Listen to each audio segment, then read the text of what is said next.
அவன் எப்படி நிக்கலான்னு கேட்கறேன் நான். தமிழ்நாட்டுக்கும் அவனுக்கு என்ன சம்பந்தம்னு கேட்கறேன் நான். இவனே ஏழை, இவனே வந்து பார்த்தீங்கன்னா வாழ போயிட்டு மாமனார்கிட்ட இருந்து சொத்தை ஆட்டை போட்டு வந்தான். ஈஷா சொன்ன வார்த்தை அப்படியே சொல்றேன். மாமா மாமா உங்ககிட்ட புகழ் இருக்கு, பணம் கூட இருக்கு, ஆனா அதிகாரம் இல்லை. மே 4 தாவேகாக்கு பால், அவ்வளவுதான். சார் அடுத்த ஆர்கே நகரை பத்தி சொல்லுங்க சார். ஏன்னா அது ஒரு சின்ன தொகுதியாவும் இருக்கு, ஒரு முக்கியமான தொகுதின்னு சொல்றாங்க. ஏன் ஆர்கே நகர் பொறுத்த வரைக்கும் கடந்த காலத்தில் உங்களுக்கு தெரியும் நினைக்கிறேன். ஜெயலலிதா அவர்கள் போட்டியிட்ட தெரியுமா? ஜெயலலிதா அவர்கள் போட்டியிட்ட தொகுதியில எப்படி ஆண்டிப்பட்டி சொல்லுவாங்க, சில தொகுதிகள் இருந்தாங்க, பர்கூர், காங்கேயம், இந்த மாதிரி தொகுதி இருக்குல்ல. ஜெயலலிதா ஆர்கே நகர்ன்றது ஏன் வந்து பரவலாக பேசணும்னா, ஜெயலலிதா அவர்கள் போட்டியிட்ட தொகுதி அது. அதனால அன்னையிலேருந்தே இந்த ஆர்கே நகர் தொகுதின்றது வந்து பரவலாக பேசணும் தான். அதுக்கப்புறம் அந்த தொகுதி தக்க வைக்கணும் அதிமுக சைட்லேயே நான் வந்து பல முறை தக்க வச்சுட்டு இருக்கிற கதையெல்லாம் இருக்குது. அதுக்கப்புறம் டிடிவி தினகரன் உங்களுக்கு தெரியும், அம்மாவுடைய மரணத்துக்கு பிறகு டிடிவி போட்டிட்டாரு. அதை தக்க வைக்கிறதுக்காக அவர் வந்து அப்போ கொடுத்தது வந்து இந்த பரிசு பெட்டி சின்னம், குக்கர் சின்னம் கொடுத்தாங்க. அப்போ அவர் என்ன சொன்னார், அந்த 20 ரூபா டோக்கன் கொடுத்து ஜெயிச்ச அந்த கதைகள்லாம் இருக்குது. ஆனால் இந்த முறை வந்து பார்த்தீங்கன்னா வந்து 21ல், அதாவது எப்படி இருந்தாலும் வந்து கேட்டால் பரவலாக வந்து அதிமுக செல்வாக்குள்ள தலைவர்னா அங்கே ஜெயக்குமார் தான் வந்து இருந்தார். அப்போ இந்த இடத்துல இந்த மீண்டும் இந்த தொகுதி வந்து பார்த்தீங்கன்னா வந்து அதிமுக வசம் போயிருமா அப்படின்னு ஒரு கேள்வி இருக்கும்போது, அப்போதான் வந்து இங்க வந்து டிவிகேன்ற ஒரு கட்சி உதயமாகி இப்போ மரியம் வில்சன் வந்து அங்க போட்டிடுறாரு. சரியா? இப்போ மரியம் வில்சன் யாரு? அதை முதல்ல நீங்க பார்க்கணும். இப்போ சில பேர் நினைக்கிறாங்க என்னன்னு கேட்டா, அங்க வந்து தலித் கிறிஸ்தவங்க வந்து நிறைய பேர் இருக்காங்க. உங்களுக்கு தெரியும் நினைக்கிறேன். ஏற்கனவே வந்து ஒரு முறை வந்து ஜெயக்குமாரே பொறுமை இருக்கிறாரு.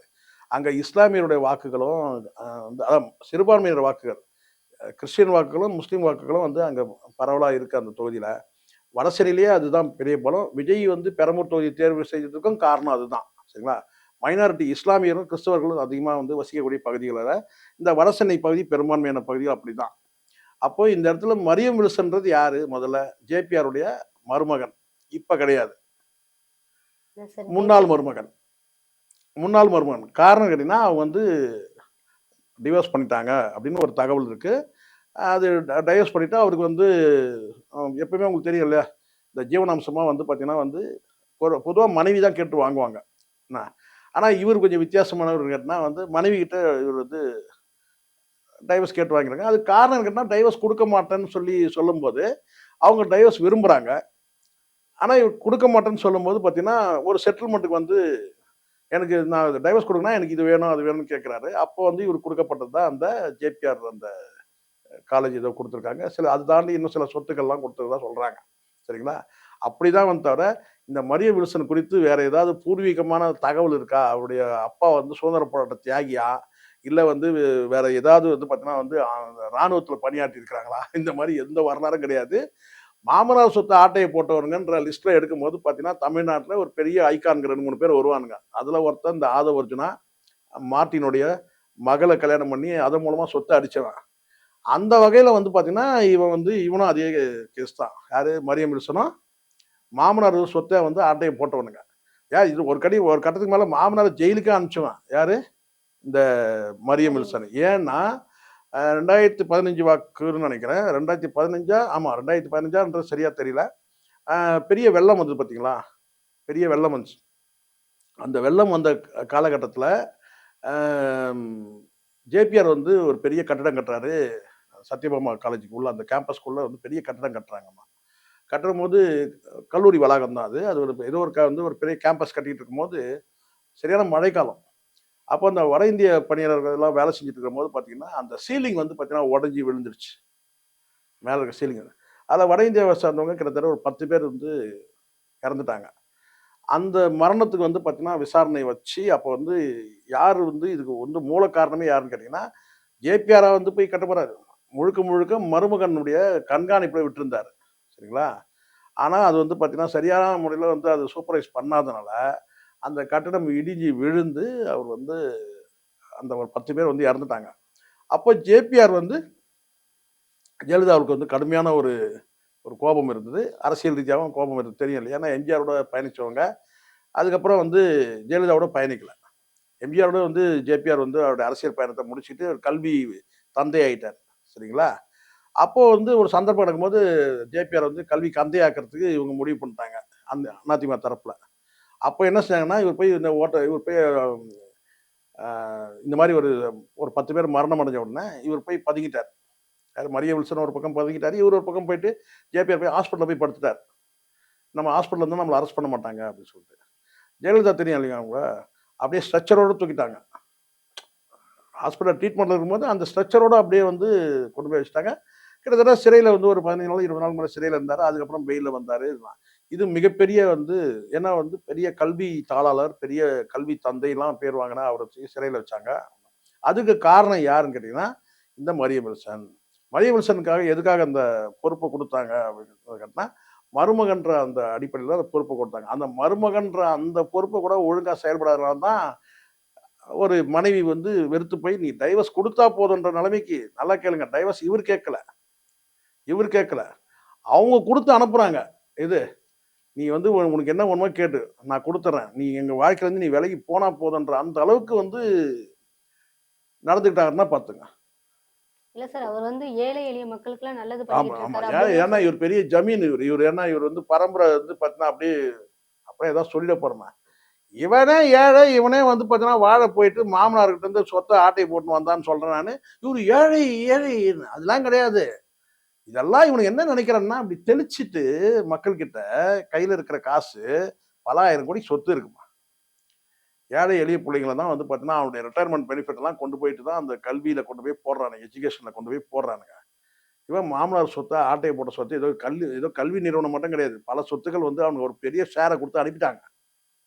எப்படி ஆதவ அர்ஜுனா வந்து பார்த்தீங்கன்னா வந்து, தன்னுடைய மகள் வாழ்க்கைன்றதுனால என்ன கேட்டீங்கன்னா, ஒரு பெரிய வந்து இல்லன்னா இவனுங்க வந்து டார்ச்சர் குடுப்பானுங்க.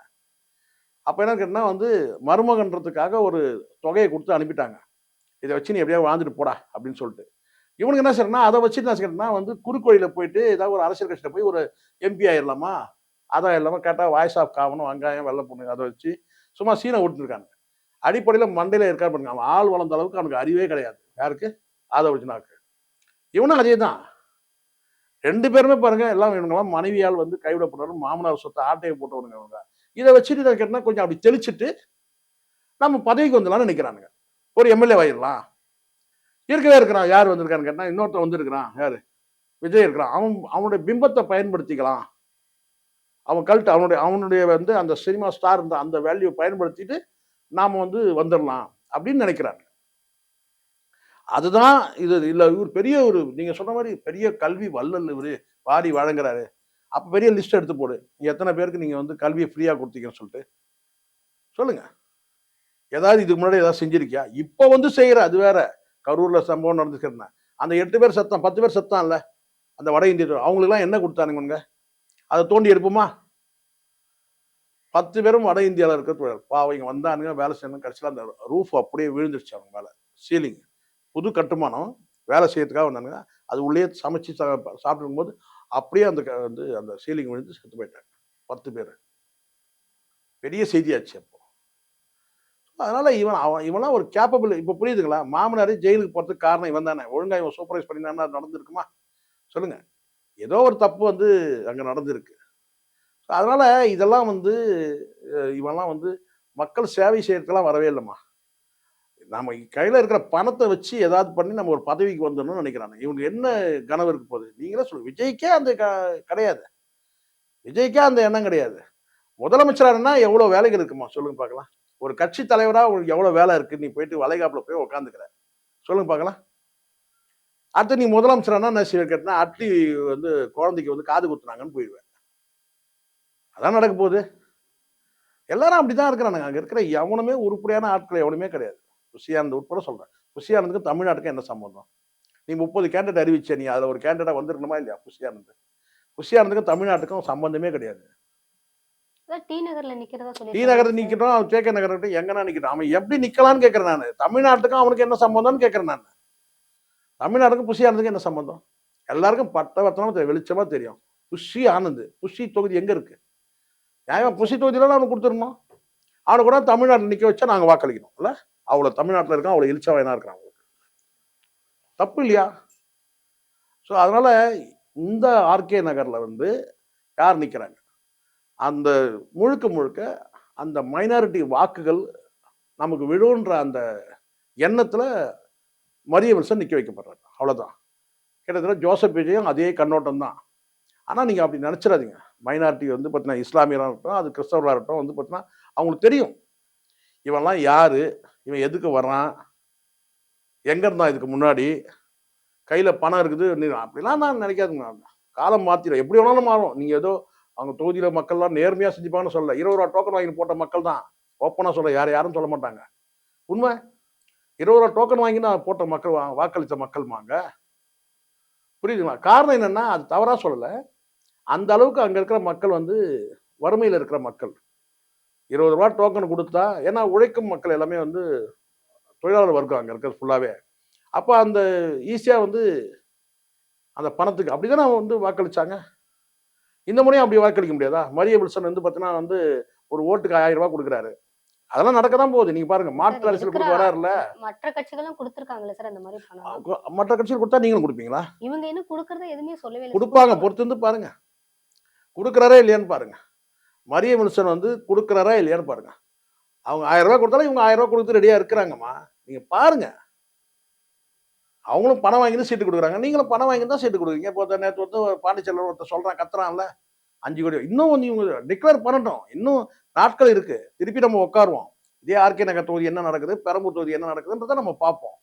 பணம் குடுத்து தான் இவங்களும் ஓட்டு கேட்க போறாங்க. அப்புறம் எங்க மாற்று அரசியல்? சரி நீங்க தான் பெரிய கல்ட் ஆச்சே. வீட்டுக்கு 2 பேர் இருக்கிறாங்களே. விஜய். அந்த விஜய் வந்து பார்த்தீங்கன்னா காசு வாங்கணுமா? சொல்லுங்க. கேட்டா இப்படி சொல்லுவீங்களா? என்னங்க மரிய வில்சன் காசு குடுத்தாருங்க. அப்படி சொன்னா நீங்க சொல்லுவீங்களா? என்னன்னு கேட்டனா, எங்க விஜய்க்கு தான் குடுத்தோம்னு சொல்லுவீங்களா? சொல்லுங்க. நாமக்கல் தொகுதியும் பேச போறோம்ல. அங்க ஒருத்தர் வந்து உங்களுக்கு தெரியும்னு நினைக்கிறேன். அருள்ராஜ் வந்து பார்த்தீங்கன்னா வந்து இப்பவே வந்து போர்ன்விட்டாவும், பூஸ்ட் பாக்கெட்லாம் வந்து சார் விஜய் அது ஆல்ரெடி பண்ணிட்டு இருந்தது. நாங்க ஆ மக்கள் சேவைக்காக குடுத்துக்கிட்டு இதுக்கு இருந்தோம். இதுக்கு முன்னாடி ஏதாவது ஒரு ஃபோட்டோ எடுத்து போடுங்க. எனக்கு ஒரு ஃபோட்டோ காட்டுங்க. இதுக்கு முன்னாடி ஆல்ரெடி பண்ணுங்க. இந்த கதையெல்லாம் வேணாம்.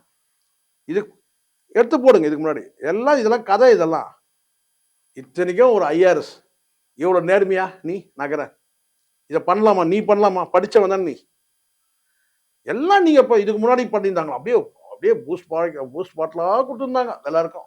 அந்த பகுதி மக்கள் அத்தனை பேருக்கும். தேர்தல் நேரம் வர்றதுனால இதெல்லாம் பண்றீங்க. அசிங்கமா இல்ல உங்களுக்கு? அப்படின்னு பார்த்தா இப்ப சார் திடீர்னு மகளிருக்கு வந்து கோடை இது காசுன்னு சொல்லிட்டு ரூ. 5000 போட்டுட்டாங்களே நான் சார். நீங்க திரும்ப நான் சொல்றேன். நீங்க மாற்று அரசு குடுத்தா வந்தீங்க. இது தேர்தல் உத்தியா வந்து குடுத்ததாவே நான் ஒண்ணும் சப்போர்ட் பண்ணலையே. தேர்தல் நேரத்துல வந்து பார்த்தீங்கன்னா, எப்படிதான் வந்து இந்த ஸ்கீம் வந்து அலோவ் பண்ண மாட்டாங்க. சாதாரணமா எந்த வேலையுமே நடக்காது இன்னைக்கு. அதுவும் கவர்ன்மெண்ட் ஆபீஸ்ல எந்த வேலையும் நடக்காது. கேட்டா கோட் ஆஃப் கான்டக்ட்ன்னுவாங்க. அப்போ அவங்க முன்னெச்சரிக்கையா அத பண்ணதா கூட வச்சுப்போம். இது வந்து அரசு குடுக்குது ரூ. 5000 குடுக்குது. புரியுதா சொல்றது?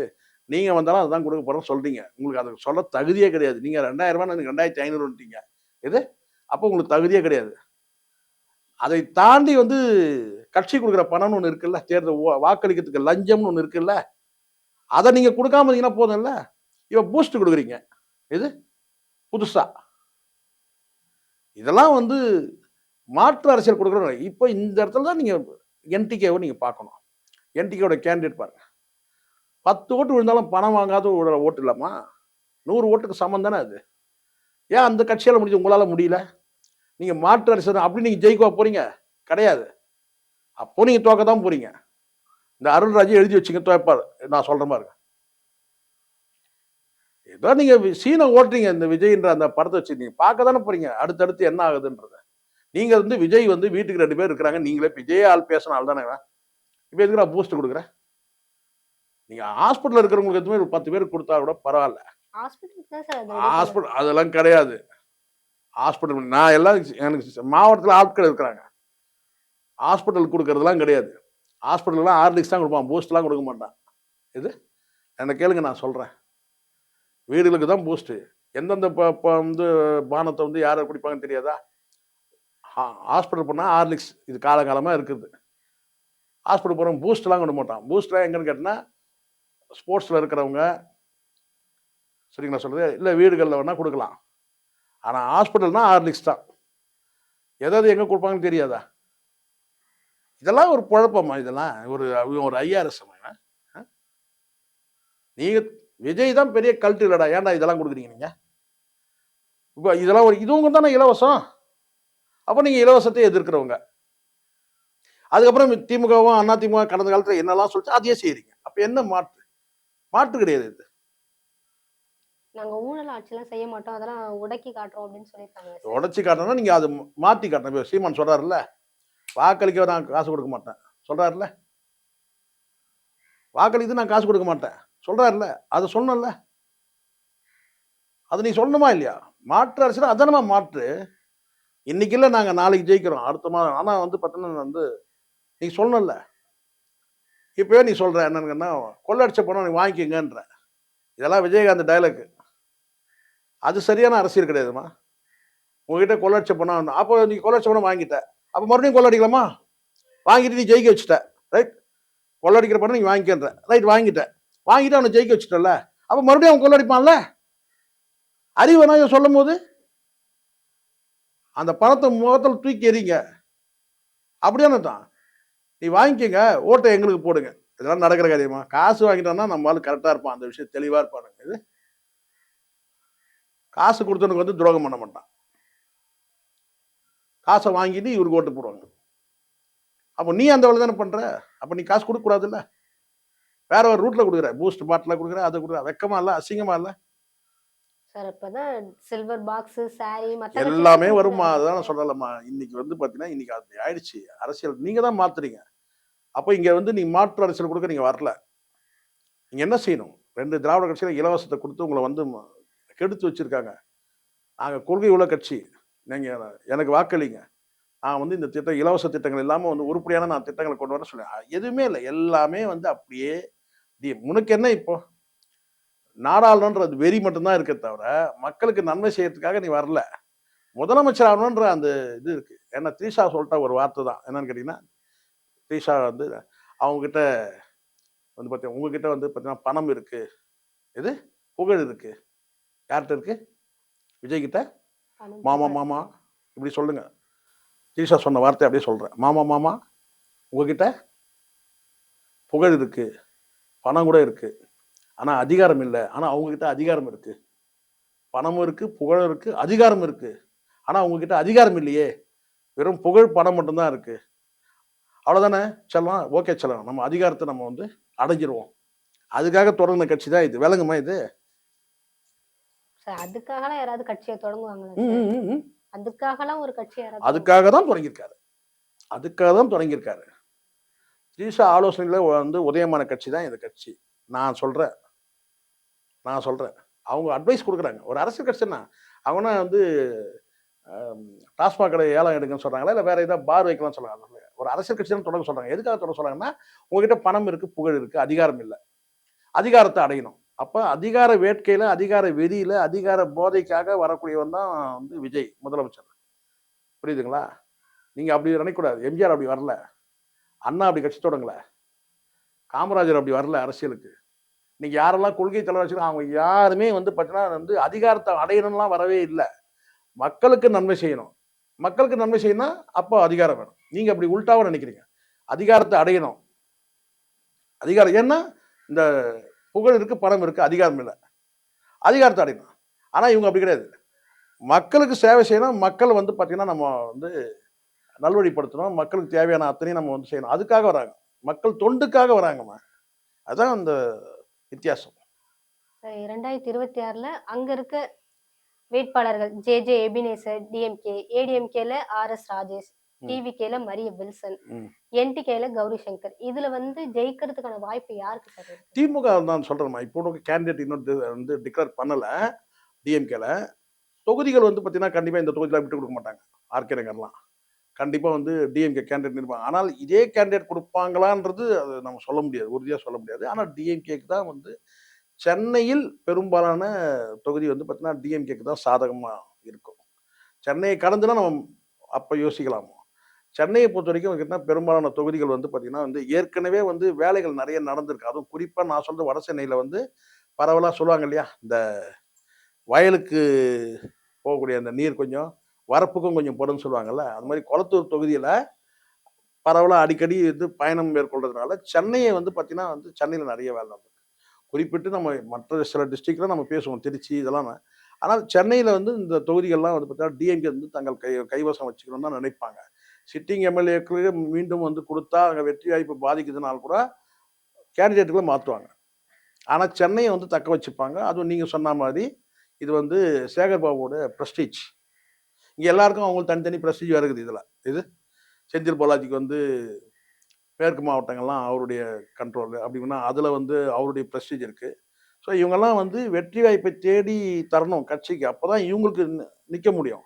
அப்போ ஏதோ துறைமுகம் தொகுதி மட்டும் அவர் வந்து பயணிப்பார் சொல்கிறாங்க. ஒட்டுமொத்தமாக வட சென்னையில் இருக்கிற சென்னை வந்து கோட்டைன்றதை தக்க வைக்கணும். அதுக்கு எல்லா வேலையும் செய்வாங்க டிஎம்கேல. இப்போ பாருங்க வேலை. ஒன்னே ஒன்று மட்டும் நான் சொல்லி இப்போ முடிக்கிறேன். நான் திமுக கார மாதிரி வந்து களத்தில் வேலை செய்கிற ஒரு கட்சி நீங்கள் இந்தியாவிலே பார்க்க முடியாது. அது எப்போன்னு பார்த்தீங்கன்னா எது எப்போன்னு பார்த்தீங்கன்னா தேர்தல் நேரத்தில் பார்க்கலாம். மத்த நேரத்துல சார்? மற்ற நேரம் தேர்தல் வெற்றின்றது தேர்தல் நேரம் தானே. களப்பணின்றது சொல்கிறேன். இல்ல சார், அது முன்னாடியே செஞ்சுட்டு வந்திருந்தா இல்ல மக்கள் இல்ல உங்களுக்கு இல்ல தாராளமா நான் செய்வாங்க. சொல்றது நீங்க சொல்றது இருக்குன்னா வந்து தேர்தல் களப்பணின்றது வேற, மக்கள் நலப்பணின்றது வேற. கன்ஃபியூஸ் பண்ணிக்கிறீங்க நீங்க. மக்கள் நலப்பணி தொடர்ச்சியா செய்வாங்க. இல்ல அதுல தொய்வு கூட இருக்கலாம். நான் அதுக்காக அப்படி மக்கள் நலப்பணி எல்லாத்தையும் செஞ்சுட்டாங்கன்னு நான் சொல்ல மாட்டேன். ஆனால் இந்த மக்கள் நலப்பணியை தாண்டி தேர்தல் களப்பணின்னு ஒன்று இருக்கு தெரியுமா? அதுல வந்து பார்த்தீங்கன்னா திமுக காரனை அடிச்சிக்க முடியாது. நான் பார்த்துருக்கேன். நேர்லயே நான் பலமுறை பார்த்துருக்கேன். நீங்க சொல்றது ஒரு தொகுதியில 5 வருடங்களுக்கு மக்கள் நலப்பணி செய்யறதுன்னு ஒன்று இருக்கு. ஆனால் 1 மாதத்துல அந்த தேர்தல் பணின்னு ஒன்று இருக்குல்ல. 1 மாசத்துல 2 மாசத்துல அதை பார்த்தீங்கன்னா இன்னைக்கும் கூட நீங்க வாங்க வந்து ஒரு கார் எடுத்து ஒரு ரவுண்ட் அடிங்க. எந்நேரம் பூத் அந்த அமைக்கிற அந்த இருக்குல்ல அந்த அந்த பிரச்சாரத்துக்கான அந்த அமைப்பு. அமைப்பு இருக்கு இல்லையா, பூத் இருக்கு இல்லையா, அதை போய் பாருங்க. பக்காவா ரெடி ஆயிட்டு இருக்குது. இன்னும் மற்ற கட்சிக்கு போயிருக்கேன்னா இன்னும் இடம் கிடைக்கலன்றான். இது இன்னும் பார்த்துட்டு இருக்கிறேன் நான். இன்னைக்கு பல கல்யாண மண்டபங்கள்ல வந்து பார்த்தீங்கன்னா வந்து பிரம்மாண்டமா இருக்குது சென்னையில. தேர்தல் தேதி மட்டும் தான் அறிவிச்சிருக்கு. அதுக்கு முன்னாடியே எடுத்துட்டாங்க. இப்போ புரியுதுங்களா? இந்த களப்பணின்றது தேர்தல் களப்பணின்றது திமுக காரனை தவிர வேற யாரும் பண்ண முடியாது. அதே சமயத்தில் இன்னொன்று கூட நான் சொல்றேன். எப்பவுமே வந்து சிரிக்கக்கூடாது. இதை நான் சொன்னேன். எப்பவுமே திமுக வந்து பார்த்தீங்கன்னா ஆளுங்கட்சியை விட பார்த்தீங்கன்னா எதிர்கட்சியா நல்லா செயல்படுவாங்க. எப்படி? ஆளுங்கட்சியா இருக்கிறத ஆளுங்கட்சியை விட எதிர்க்கட்சி. நீங்க இதானே எதிர்பார்த்தீங்க சொல்லுவேன்ட்டு. உங்களுக்காக சொல்ல பொதுவாக சொல்றேன். ஆளுங்கட்சியை செயல்படுறத விட எதிர்கட்சியா நல்லா செயல்படுவாங்க. ஓகேங்களா? சரி, எலெக்ஷன் டேட் வந்து ஏப்ரல் 23. அதே எலெக்ஷன் ரிசல்ட் வந்து மே 4ன்னு சொல்லியிருக்காங்க சார். இப்போ என்ன சொல்லணும்னு நினைக்கிறீங்க? மே 4 தாவேகாக்கு பாலு. அவ்வளவுதான். வேற என்ன சொல்றோம்? மே 4 தாவேகாக்கு பாலு. அவ்வளவுதான். இருக்கிற யதார்த்த நிலை புரிஞ்சுக்கமா. தாவேக பால் எதுக்கு சொல்றேன்னா அந்த மாதிரி இருக்கு கட்சி. இன்னும் நீங்க குழந்தையாவே வச்சுட்டு இருக்கீங்க நீங்க. ஏதோ நீங்க வந்து அவசகரமா சொல்றேன்னு நினைச்சிடாதீங்க. பால் குடிக்கிற குழந்தையா தான் இருக்கு இன்னும் கட்சி. இன்னும் பக்குவப்பட்டு இன்னும் மெச்சூர்டா அதாவது ஒரு பெரிய பெருந்தன்மையான கட்சியா வந்து இல்ல. அதை பேசக்கூடிய நபர்லாம் அப்படிதான் பேசுறாங்க. ஆனா நான் அது தாவேகாக்கு பாலுன்னு சொல்றேன்னா ஏதோ அவசரமா சொல்றேன்னு நினைச்சிடாதீங்க. அந்த மாதிரி இருக்கு கட்சி. சரிங்களா? ஆனா மே 4 தாவேகாக்கு பால். சார், இப்ப மே 4 வந்து த்ரிஷா அவர்களோட பர்த்டே வேற இருக்கு சார். சரி. அது எப்படி சார்? நானும் நினைச்சேன் வந்து பார்த்தா தேர்தல் முடிவுகள்னு ஒன்று இருக்குல்ல. தேர்தல் முடிவுகள்ல அதை வச்சுதான் நான் சொன்னேன் அந்த தேதியை. அவங்க பிறந்தநாள் தான் எனக்கு தெரியாது. உள்ளபடியே எனக்கு தெரியாது. நான் அதை பேச விரும்பல. சரிங்களா? அவங்க எப்போ பிறந்தநாள் தான் நமக்கு என்ன அது வந்து விஜய் தான் கவலைப்படணும் அதை பற்றி. இல்லை விஜய் தான் வந்து பார்த்தீங்கன்னா என்ன வைர நெக்லஸா இல்லை வந்து இல்லை வீடு கீடு வாங்கி தரலாமா அதை பற்றி அவர் தான் யோசிக்கிறோம். எனக்கு அதை பற்றி இல்லை. ஆனால் வந்து நான் ரிசல்ட் சொல்றேன். மே 4 தாவேகாக்கு பால். உங்க நேரத்தை ஒதுக்கி வந்து நிறைய தகவல்கள் சொன்னதுக்கு நன்றி சார். நன்றி மேம்.